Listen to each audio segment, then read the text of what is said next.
Fala aí, pessoal, tudo bem? Bom dia, boa tarde, boa noite, boa madrugada. Não sei que hora que você está assistindo essa aula agora. Gente, nós estamos aqui na aula 31. Aula 31 nós vamos falar de registro de imóveis, tá? E aí, aqui a gente vai tentar ser bem objetivo, bem direto, bem dinâmico, até porque nós vamos ter a última semana, né, gente? Vocês já estão sabendo, nós vamos ter a semana do revisaço. Então, estou tentando fechar todo o conteúdo com vocês antes do dia 21, para no dia 21 em diante a gente ficar livre para fazer só revisão, tá bom? Só pegar firme na revisão, revisão, revisão, tá bom? Exercício todo dia, tá bom? E aí, aqui a gente vai tentar ser o mais objetivo possível, dar uma passada em tudo. Ficou dúvida, depois vocês mandam para mim, tá? Caderno 31, a gente vai falar da parte introdutória do registro de imóveis. Gente, aqui a gente tem os atos próprios. Quais são os atos próprios do registro de imóveis? Registro, verbação e anotações. Isso é da atividade notarial registral como um todo. Atos de aquisição, modificação, extinção, transferência, né?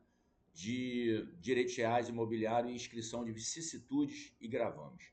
Então, nós temos aqui, primeiro, registro, averbação e anotação. Quais são as distinções e os fundamentos? O registro, gente, é ato que constitui, transmite, modifica ou extingue direitos reais sobre imóveis. Tem eficácia o quê? Erga omnes. Eficácia erga omnes. Lembra que a gente falou da publicidade? A publicidade é uma publicidade passiva. Na atividade notarial registral, a atividade é passiva e não ativa como a publicidade da administração pública, tá? Então aqui, publicidade passiva. E passiva por quê? Porque ela está aberta a todos, ou seja, ela está acessível a todos e o interessado em buscar essas informações, ele pode fazê-lo através de certidões. E ninguém pode alegar desconhecimento daquilo que está nos registros públicos. Então, a eficácia de um ato praticado na atividade notarial registral, ela tem eficácia erga omnes, ou seja, todos têm conhecimento, todos, ela é oponível a todos, não é só uma relação interpartes. No direito obrigacional, nos contratos obrigacionais, enquanto ela não tem, ou até mesmo contratos de direitos reais, ela não tem eficácia erga omnes enquanto ela não ingressar no folho real, enquanto ela não ingressar nos registros públicos. No momento em que ela ingressa nos registros públicos, aí sim ela passa a ter o quê? A eficácia, passa a produzir efeitos.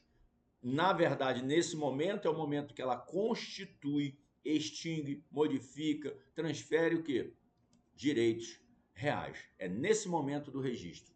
Aqui acontece e a partir daqui ela começa a produzir os efeitos erga omnes e sai da esfera simplesmente obrigacional, da esfera interpartes, tá? Inclusive tem contratos que são contratos obrigacionais, não são contratos é, não são contratos reais, mas é, para inserir neles ou colocar neles efeitos reais, ele é levado a registro. Por exemplo, um contrato de locação. O contrato de locação é um contrato puramente obrigacional, mas eu posso pegar um contrato obrigacional e introduzir nele efeitos reais, para que ele tenha força real. Para que ele tenha força real, eu tenho que ingressar com ele no folho real. E esse registro no folho real me dá o quê? A proteção, uma proteção real para um contrato que é obrigacional.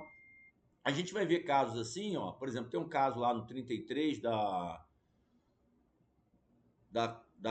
4591, que diz que deixa claro isso, que se um contrato de locação for ingressar no folho real, for registrado, há possibilidade de você fazer o quê? Fazer a busca do próprio bem, tá bom? Então, assim, é força real para um contrato obrigacional.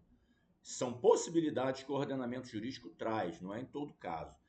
Só quando o ordenamento jurídico te der essa possibilidade, tá? Essa possibilidade de você, por exemplo, pegar um contrato de locação, levar a registro com a cláusula lá com a cláusula de vigência, para quê? Para garantir a preferência no momento da venda. E se essa preferência ela for, porque já existe a preferência legal, tá? Preferência legal já existe. Então, vou mostrar uma diferençazinha aqui. Existe a preferência legal do ordenamento jurídico. Quem é locatário de um imóvel, em o imóvel sendo colocado à venda, à disposição, à alienação, para que ele seja alienado, tem que dar preferência a quem? Ao locatário. Essa é uma preferência legal no ordenamento jurídico. Ah, mas se ela for desrespeitada, professor? Se ela for desrespeitada, quem sofreu contra quem sofreu essa violação do direito de preferência, eu estava pensando aqui, tentando trazer uma outra palavra, né? Em detrimento de quem foi praticado essa alienação, que deveria ser dado ao locatário, ele tem o quê? Ele tem direito a ingressar com ação de perdas e danos, mas nunca de buscar a coisa. Isso no ordenamento jurídico, numa relação obrigacional. Agora, se esse contrato... Por quê, gente? Porque presume-se, né, não há uma presunção de efeito erga omnes para esse contrato de locação se ele não estiver registrado. Agora, se ele está registrado, no registro de imóveis, ou averbado, no registro de imóveis, o que acontece? Ou ele produz, ele é um contrato obrigacional, mas ele tem efeitos reais. E o comprador não pode alegar boa-fé e desconhecimento de que tinha que ter sido dado preferência para aquele locatário. Então, perceba, nesse caso, a preferência desrespeitada, como a lei determina, né, que seja dada preferência para ele, e faz a previsão lá no 33, ele pode o quê? Não só entrar com uma ação de danos morais e materiais, mas ele pode depositar o valor da coisa e solicitar ao juiz que adjudique a ele, depositando o valor. Tá? Porque se a preferência era dele foi vendida para outro e o contrato ele ingressou no folho real, ele tem o quê? Ele tem como buscar a coisa, porque ela vai ter força real de buscar a própria coisa. Tá bom? Mas a gente vai aprofundar isso lá na frente. Aqui a gente está só na parte geral, zona aqui mesmo, do registro de imóveis. Então vamos lá. E aí você tem que saber qual é a diferença de registro, averbação e anotação. O registro, gente, pelo examinador, ele pode ser utilizado de forma genérica. Eu posso falar registro do contrato de locação, posso falar registro, mas posso estar me referindo à averbação. Por quê? Porque ele pode ser utilizado de forma genérica pelo examinador. Agora, o examinador ele pode usar a expressão técnica desse ingresso de registro no acervo imobiliário. Ele pode falar lá no 167 da Lei 6.015, você tem no inciso 1º o que é objeto de registro e você tem no inciso 2º o que é objeto de averbação. E aí você tem que saber a diferença entre eles. O registro ele é para constituir, transferir, modificar, extinguir direitos, certo? Direitos reais. E a averbação? A averbação, ela ingressa, e aí tem lá o rol, tá, gente? Do inciso 1º e do inciso 2º do 167 da Lei 6.015.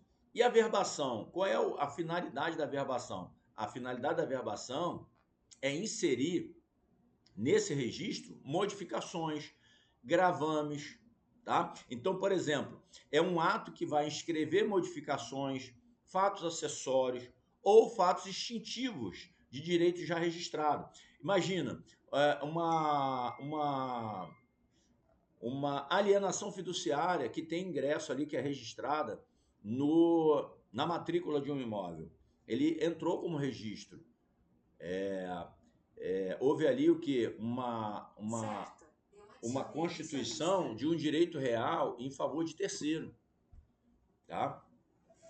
Entrou ali um registro. E aí, esse registro vai permanecer ali até que entre uma averbação modificando essa informação. Imagina, quando o devedor fiduciante quitar as prestações que ele está pagando, ele então vai receber lá o termo de quitação e ele pode o quê? Averbar o quê? averbar o cancelamento, averbar e cancelar esse ônus reais sobre a matrícula do imóvel, sobre aquele imóvel. E ele vai fazer isso através de averbação, para dar o quê? Para dar a quitação da baixa. Então guarde isso, registro é o ingresso na matrícula de um direito real. Então, você pode pegar aquele rol de direito real e uso capião, vai ingressar ali. Aí a gente vai falar de uso capião depois, porque dependendo da situação, vai ser gerada uma nova matrícula, tá? Nem sempre, não é uma regra geral, tá? É aquisição originária, professor. Isso, mesmo sendo originária, cuidado que tem aí peculiaridades. Usufruto, superfície, os direitos reais de garantia como um todo, né? Hipoteca. E aí ela ingressa havendo ali uma constituição de direito real de terceiro. E depois, após o ingresso do registro, pode vir o que? A averbação, modificando aquela informação que entrou anterior. Então guarda isso. O registro ingressa registrando, criando, modificando, extinguindo. Por exemplo, a compra e venda, um registro. Ela vai extinguir o direito do proprietário anterior e vai transferir para o proprietário atual. Então guarda isso, ok? Anotação, professor. Anotação no registro de imóvel a gente não vê tanto, não é tão comum, mas qual é a natureza jurídica da anotação? É fazer comunicação entre os registros, tá? Guarda isso, a anotação é para comunicar, tá bom? Beleza? Então vamos lá. Atos de aquisição, então modificação e extinção de direitos reais imobiliários, aquisição por escritura pública de compra e venda, doação, adjudicação, uso capião, então são formas de aquisição, formas de registro. Tá? Modificação, alterações do conteúdo do direito, ampliação da área de hipoteca, isso é a modificação. Tá? Extinção, cancelamento da hipoteca, extinção da servidão, consolidação da propriedade fiduciária. Isso aí é o quê? Isso é feito por averbação, tá bom? Então você vai ver que os atos de extinção em cima de um registro, ele ingressa em forma de averbação. Inscrição de vicissitudes e gravames. Que são vicissitudes e gravames? Alteração do estado jurídico, como mudança de regime de bens do titular, penhora, falência, alteração de nome, divórcio, as coisas que são ligadas a pessoas, né, a alteração do estado civil, por exemplo, está ligada a vicissitudes, tá? A penhora mesmo, falência e vicissitudes. E gravames são direitos reais de garantia. Você pode ter aí os gravames que são colocados, né, R$11, uma hipoteca, penhora. Aqui penhora, né? Tem o penhor, né? Que teria, aí seria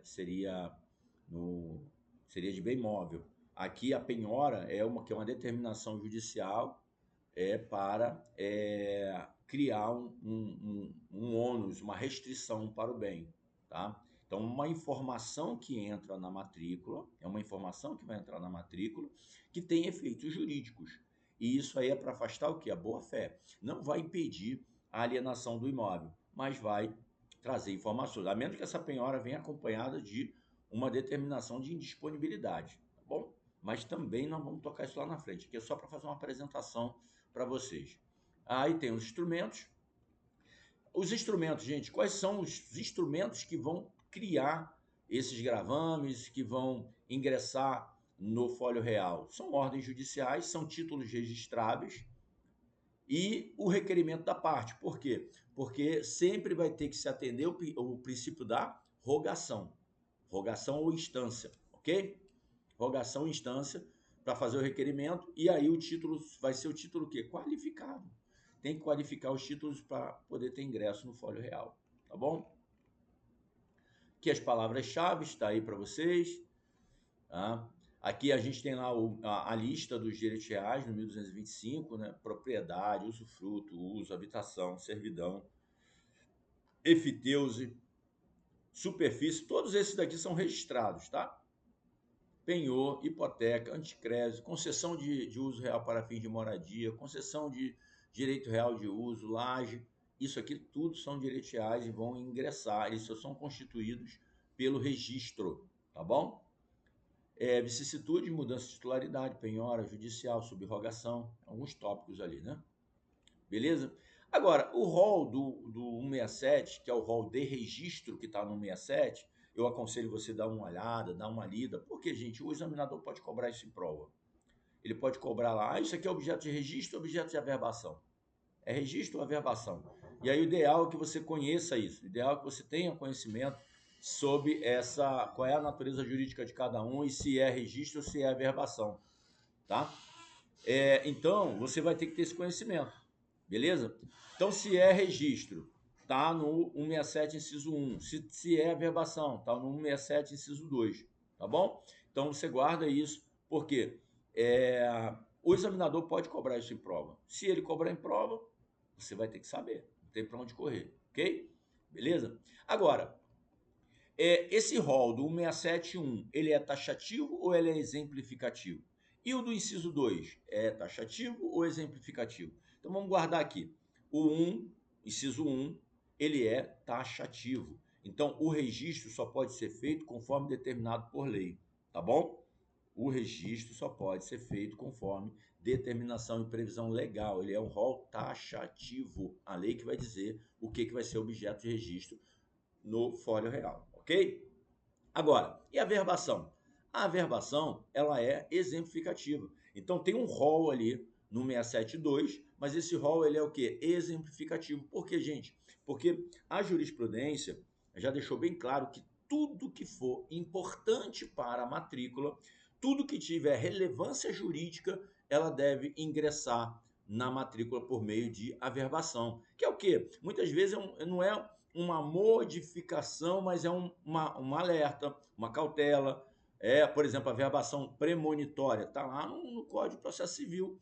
É uma ação em andamento, uma execução em andamento, e essa verbação premonitória para quê? Avisar para qualquer um que esteja negociando com aquele imóvel que existe uma ação que pode levar aquele imóvel a uma penhora e o leilão, ou seja, aquele imóvel pode ser objeto de garantia para pagamento de credores dentro de uma ação de execução. Então, assim, isso é para informar, que inclusive pode ser objeto de fraude contra credores, porque se ele serve de garantia para o pagamento de credores e a alienação desse bem e essa garantia é perdida, ou seja, no momento que se vende esse bem, o devedor ou o vendedor se torna insolvente, aí está clara e evidente a fraude contra credores ou fraude à execução, dependendo do estágio que se tiver, tá bom? Beleza? Então aqui, jurisprudência já nesse sentido, registro é rol taxativo, só pode ser registrado que estiver expressamente previsto no 671 ou em normas com força legal equivalente, como leis federais específicas ou normas integradoras, porque de repente não está no 1, mas tem que ter previsão legal. O registro constitui direito real, exige legalidade estrita, ok? Agora, e a verbação? Rol exemplificativo. Pode-se averbar outros fatos jurídicos relevantes, ainda que não listados no inciso 2, desde que alterem a situação jurídica da matrícula. De alguma forma, vai levar uma alteração, faça uma alteração, ou leve uma informação para o quê? Segurança jurídica. Por quê? Gente, todo o acervo notarial registral, ele visa dar segurança jurídica para os negócios jurídicos, ok? Beleza? Jurisprudência, o rol do 167, está aqui, ó, é meramente exemplificativo, 672, comportando averbações que se harmonizem com o princípio da especialidade e da continuidade. E a gente não vai falar, por exemplo, tem alguma, deve estar aqui embaixo, tem algumas averbações que são facultativas, outras são obrigatórias. Por quê? Precisa respeitar o princípio da continuidade, precisa respeitar o princípio da especialidade. O que é isso, professor? A gente viu lá atrás, numa aula específica de introdutória também dos registros públicos, não, acho que está um pouco mais para frente, que eu vou falar só de princípio. Lá a gente tem o quê? O princípio da especialidade. O que é o princípio da especialidade? é um espelhamento entre o que está na matrícula e o título que está ingressando. Então, se Tício é casado na matrícula, Tício tem que ser casado também no título. Se Tício já estiver divorciado aqui, antes desse título entrar na matrícula, o que eu tenho que fazer? Eu tenho que averbar o divórcio dele aqui. Para aí sim, Tício divorciado aqui, Tício divorciado aqui, agora tem similitude, agora tem espelhamento. Isso é o princípio da especialidade. Especialidade aqui subjetiva, mas nós também temos a especialidade objetiva, que é a do imóvel, da coisa. Então, especialidade objetiva, especialidade subjetiva, elas têm que estar o quê? Em harmonia com o título que vai ingressar. Se essa informação da especialidade ela está desatualizada, eu tenho que entrar com a averbação de documentações que comprovam essa alteração do estado civil, essa alteração do imóvel, né, de tamanho, de desmembramento ou de alguma coisa. Por quê? Porque muda a especialidade. As qualificações têm que ser equivalentes. E aí você respeita a especialidade e você respeita a continuidade. Porque você não pode pular informações, você tem que manter uma continuidade de registro. Primeiro, Tício tem que passar para Mévio, e Mévio tem que passar para Crésio. Não pode, por exemplo, Crésio chegar com um título aqui e querer fazer o ingresso dele aqui no registro de imóveis, se na verdade Mévio vendeu para Tício, para depois Tício vender para Crésio. Então, se aqui está no nome de Mévio ainda, tem que primeiro ingressar o título de Tício, para depois ingressar o título de Crésio. Isso é o princípio da continuidade. Tem que ser uma cadeia lógica, contínua, tá bom? Isso é segurança jurídica do sistema notarial registral, ok? É possível a averbação de decisão judicial que altere a titularidade de bem imóvel, ainda que não expressamente prevista lá no rol do 167, né? Então aqui, guarda isso, tá, gente? Registro taxativo, averbação exemplificativo, tá bom? Registro constitutivo de direito real e averbação, ela é instrumental, ela é informativa, ela é modificativa, legal? Beleza? Então aqui existem vários exemplos que estão aqui, depois você olha cada um deles, tá bom?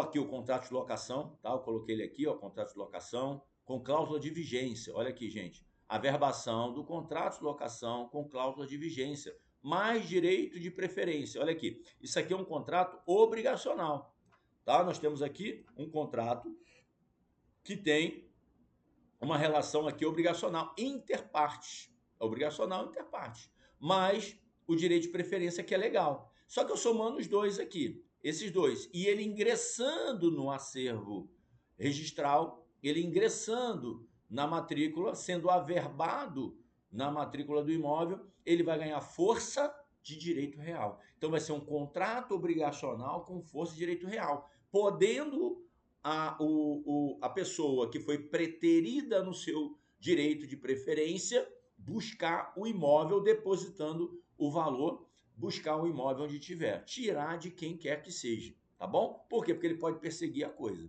tá bom? Porque é direito real. Averbação de cláusula de empenhorabilidade, voluntária, e aí tem mais outras coisas aqui, tá? Que você pode tá dando uma olhada. Eu queria só a gente finalizar aqui, averbações obrigatórias e facultativas. Gente, tem averbações que elas são obrigatórias. Se elas não forem feitas, não terá como você ingressar com outro título. Por exemplo, alteração de nome. Há um equívoco no nome. Lembra que eu falei que tem que ter o espelhamento? Isso aqui é o quê? É para atender o princípio da especialidade subjetiva. O CPF que está com equívoco. O regime de bens que mudou. Tá? Um cancelamento de ônus. Uma hipoteca, por exemplo, né, paga, penhora, resto, sequestro, ou seja, averbar para retirar ou averbar para colocar. Então, isso tudo que modifica. E são o quê? Averbações obrigatórias. Agora, tem as facultativas. Aquelas facultativas são mais o quê? Informativas. Aquela está alertando os possíveis compradores para que ele não alegue o quê? Não alegue boa-fé depois, tá? Ação possessória, notificações extrajudiciais, cláusulas resolutivas expressas, contratos acessórios. Isso aqui é o quê? São informações, as facultativas são informações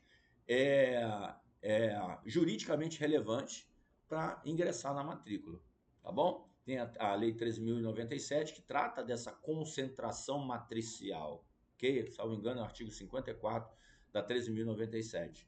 tá? Aplicações práticas aqui da atividade do legatário, né? O notário registrador deve conhecer os limites e possibilidades do 67 para a qualificação dos títulos, especialmente quando envolve negócios jurídicos atípicos ou inovadores, títulos estrangeiros ou atos administrativos, solicitações de averbações com base em decisões judiciais não previstas na Lei de Registros Públicos, exigência de continuidade e especialidade, seja subjetiva, seja objetiva, tá bom?